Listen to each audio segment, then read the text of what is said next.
What if I told you you don't need expensive ingredients to cook a delicious egusi soup? However, with the right method, even a small budget can give you a rich, thick and flavorful pot of egusi soup anytime. This is how to make beginners-friendly egusi soup. Bring your protein into a large pot.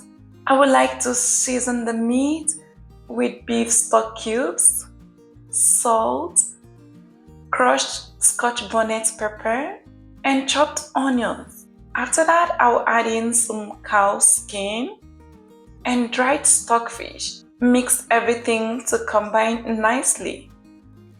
When you're done, place the lid over and bring the meat to a simmer on medium heat without adding water. The meat has been simmering for 10 minutes and the flavor is so good. You can now add in some water to slightly cover the meat. You can cover it up and bring to a boil on medium heat for about 40 minutes. Meanwhile, let's prep the egusi seeds. Bring your well-cleaned egusi seeds to the blender. Add 1 whole onion to it, some red chili or shombo for a nice color. Add in some water to help in blending this. Now blend until the egusi turn into a really smooth paste. After that, return to check on the meat. At this point, the meat is fork tender. You can go ahead and add in your dried fish or fresh fish, whichever one you are using. To the fish, I would like to sprinkle some salt over and cook the fish for about 8 minutes. After that, return to the meat. This time around, you want to separate the fish from the harder meat.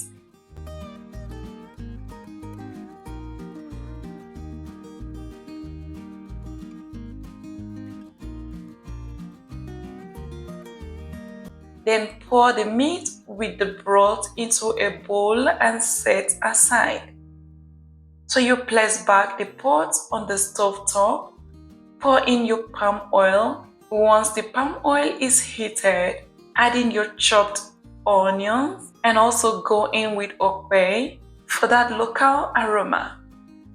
Stir these until they are fragrant.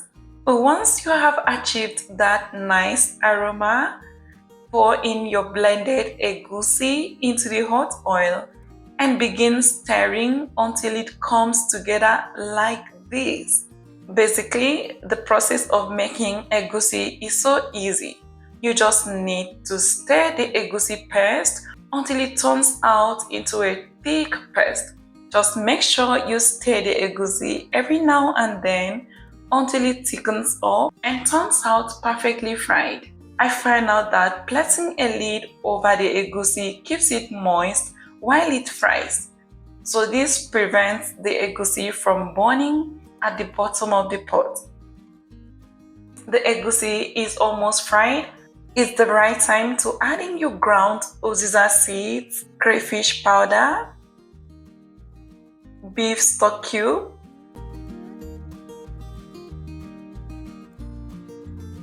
and more diced onions.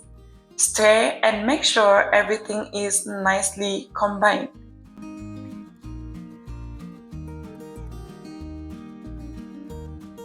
You can cover it up again to heat up while you stir it intermittently.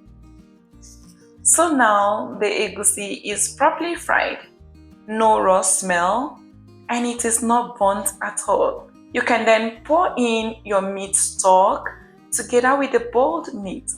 If the consistency is too thick, I'll rinse the blender to get all of the egusi from it and then add to the soup. I would like to season this properly with some scotch bonnet, more ground crayfish, and then stir well to combine. So make sure to test the soup first before adding salt. Now cover this again and bring the soup to a simmer for 10 minutes. Come back to it, stir it again, taste for salt and adjust any needed seasoning. Once everything has been adjusted, you can stir in your fresh vegetables into the soup. I'm using both uziza leaf and bitter leaf. These are really nice combo for egusi soup. I will also return the boiled fish and then stir the soup to combine all the seasonings and ingredients together. You can simmer this on low heat for just 5 minutes.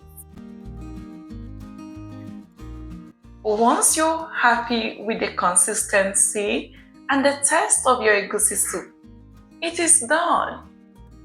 Didn't I tell you? It is so easy to make egusi soup.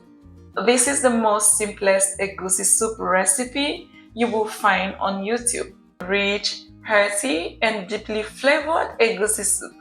With just few simple ingredients, you can make this beginner-friendly egusi soup in no time.